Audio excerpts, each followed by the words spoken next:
생명의 생각 이영훈 목사입니다. 2022년 1월 마지막 주일을 맞습니다.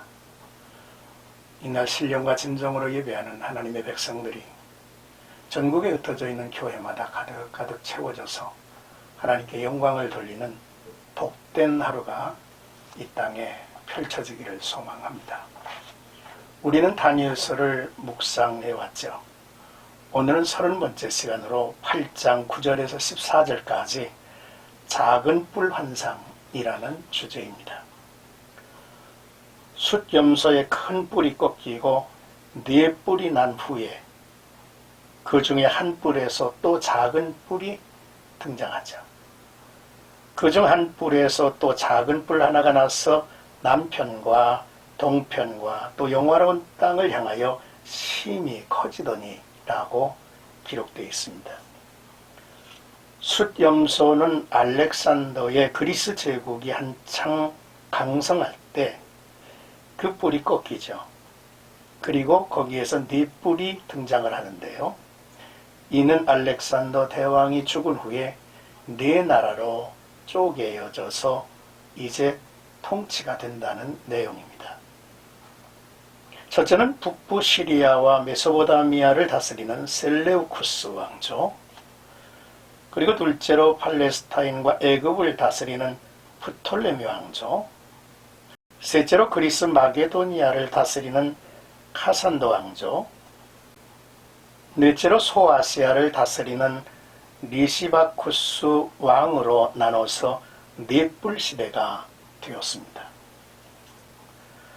먼저 9절에서 12절까지 작은 뿔의 등장과 영화로운 땅을 향하여 심히 커지더니 라는 내용입니다.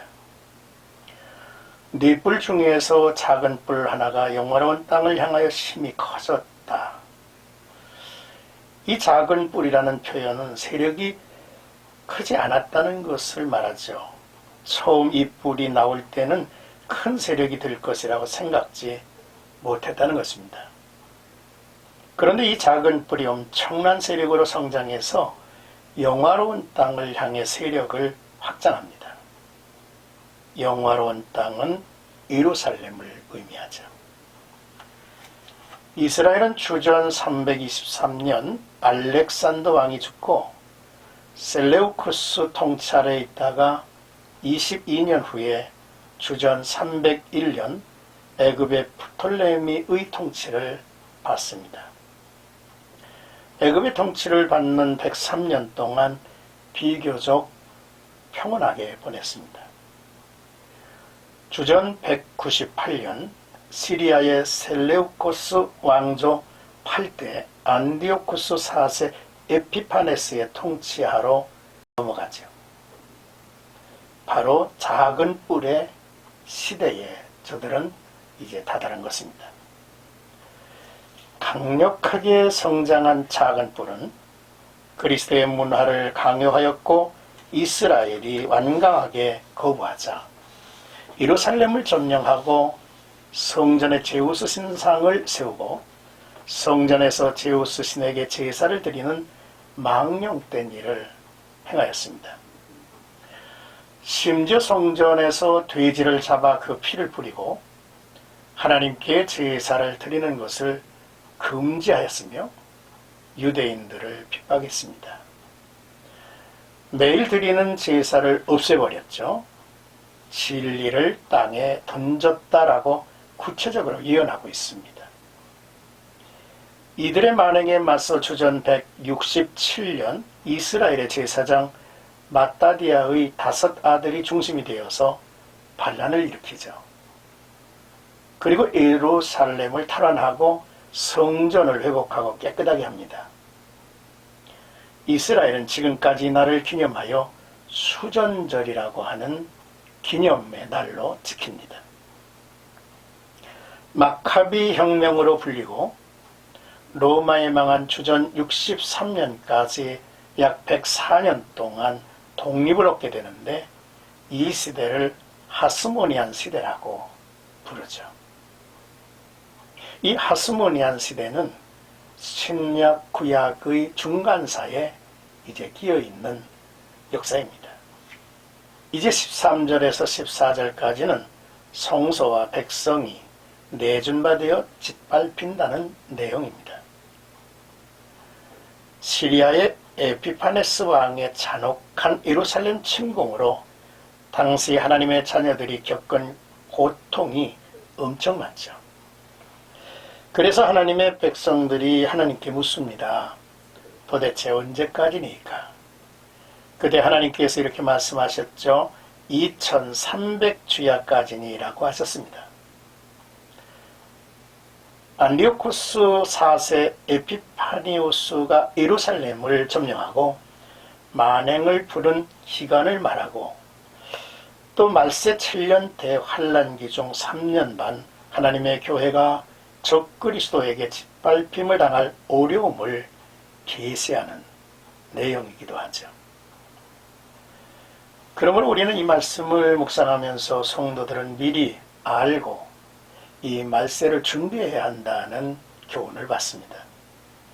그렇습니다. 하나님께서 2300일의 날짜를 명시한 다른 의도를 찾는다면 인간의 역사가 하나님이 정하신 것으로 진행이 되고 심판과 구원이 하나님에게 있다는 것이죠. 또한 모든 일이 언젠가 끝이 있다는 것을 계시해 줍니다.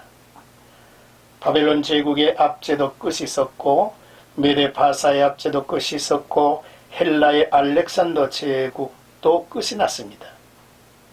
그러므로 세상 나라 권세자들이 알아야 하죠. 그리고 성도들이 받는 핍박과 박해도 하나님의 도우심이 있고 끝이 있다는 것을 알려주는 말씀이기도 합니다. 신앙생활에 핍박과 고난이 있어도 언젠가는 무너져버릴 세상 권력에 굴복하지 않고 세상 나라의 권세가 하나님의 손에 있음을 믿고 겸손히 하나님에게 다가가야 합니다. 느부갓네살이 본 그 신상, 그 결국 다 무너졌습니다. 다니엘이 두려운 짐승을 보았습니다. 하나님을 떠난 세상은 먹고 먹히는 짐승의 세계와도 같음을 보여주죠. 죽이고 죽임을 당하는 세상입니다. 결국 남는 것은 아무것도 없죠. 오늘의 세상은 역사에서 지혜를 배우지 못한 어리석은 통치자들이 많이 등장하고 있는 것 같습니다. 나라마다 100번 경쟁을 벌이고 지구촌의 나라들에게 전쟁의 위협을 줍니다. 알렉산더도 33살에 죽었습니다. 그가 죽자 그의 아들 둘도 죽었죠. 그가 정복한 나라는 4조각으로 나누어졌습니다. 이 모든 일 가운데서 사탄의 통치가 숨어 있다는 것을 우리는 깨달아야 합니다. 악한 사람들은 사탄의 일을 대행하고 있다는 것을 알아야겠죠. 그러므로 교회의 성도들은 예수께서 말씀하신 대로 너희가 먼저 그의 나라와 그의 의를 구하라 라고 하는 말씀을 귀 기울여 들어야 합니다. 모든 일에 기한이 있습니다. 때가 있습니다. 하나님의 통치 아래 우주 만물이 돌아갑니다. 하나님을 의식하는 지도자, 하나님을 의식하는 정치인들, 하나님을 의식하는 백성들이 되기를 주의 이름으로 축원합니다.